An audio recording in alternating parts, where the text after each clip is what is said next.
வணக்கம் மக்களே, welcome to SK கால்நடை தீவனம். ஸோ ஆஸ் யூஷுவல் நான் ஏற்கனவே சொன்ன மாதிரி மண்டே பார்த்திங்கன்னா ஆல்மோஸ்ட் பொங்கலுக்கு முன்னாடி புக் பண்ண எல்லாருக்குமே நாங்கள் டிஸ்பேச் பண்ணிட்டோம். ஸோ இப்போ பண்ணுறவங்களுக்கு ஆல்மோஸ்ட் அன்னன்னைக்கே நம்ம வந்து டிஸ்பேச் பண்ணி அனுப்பிச்சிட்ருக்கோம். நிறைய பேர் ரிப்பீட்டடாக கேட்குறாங்க, என்னென்னா பல்க் சர்வீஸ் மட்டும்தான் பண்ணுவீங்களா, இல்லை 10 மூட்டை எடுக்கணுமா, 5 மூட்டை எடுக்கணுமான்னு. கண்டிப்பாக அந்த மாதிரிலாம் கிடையாது. நம்மக்கிட்ட பார்த்திங்கன்னா ஒரு மூட்டையிலேருந்தே நம்ம பார்சல் அனுப்பிச்சிட்ருக்கோம். நம்ம வந்து மெயினாக ஃபோக்கஸ் பண்ணுறதே பார்த்திங்கன்னா பார்சலில் தான் பண்ணுறோம். எதுக்காக அப்படின்னா, இந்த 1 மாடு 2 மாடு வச்சுருக்கவங்களுக்கும் வந்து ஒரு தீவனம் வந்து ஒரு மலிவு விலையில் கிடைக்கணும். நிறைய பேர் எங்ககிட்ட கால் பண்ணி ஃபீல் பண்ணுவாங்க, எங்கள் ஏரியாவில் பார்த்திங்கன்னா ஒரு கோதுமை தோடு கூட 1400 வித்துட்டு இருக்காங்க இன்றைக்கி அப்படின்றப்போ. ஸோ நம்ம தீவனங்களை பார்த்திங்கன்னா நீங்கள் உலர் தீவனமாக எடுத்தாலும் 900 ரூபாயிலேருந்து இருக்குது. 900 ரூபாயில் ஒரு கிரேட் போடுறோம், 1100 ரூபாயிலையும் ஒரு கிரேட் போடுறோம்.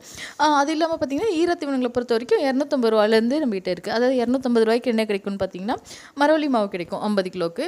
நெக்ஸ்ட்டு பார்த்திங்கன்னா 450 ரூபாய்க்கு பார்த்திங்கன்னா பியூர் பீர் மால்ட்டு அது கொடுக்குறோம். அதில் என்ன பண்ணுவோன்னா, அந்த பீர் மால்ட்டை ஈரப்பதத்தை கம்மி பண்ணி அது கூட கற்கத்தோடு மிக்ஸ் பண்ணி அதையும் கொடுத்துட்ருக்கோம். இது இல்லாமல் பார்த்திங்கன்னா கலப்பு தீவனம் கொடுக்குறோம். கலப்பு தீவனம்னா என்னென்னா, இந்த பீர் மால்ட்டு, மரவள்ளி மாவு, அது இல்லாமல் மக்காச்சோள மாவு, இது 3மே மிக்ஸ் பண்ணி இது கூட எல்லா விதமான ட்ரை ஃபீட்ஸும், அதாவது பொட்டு, சிறுதானிய தவிடு இதெல்லாம் மிக்ஸ் பண்ணி அது 50 கிலோ 500 ரூபாய்க்கு கொடுத்துட்ருக்கோம்.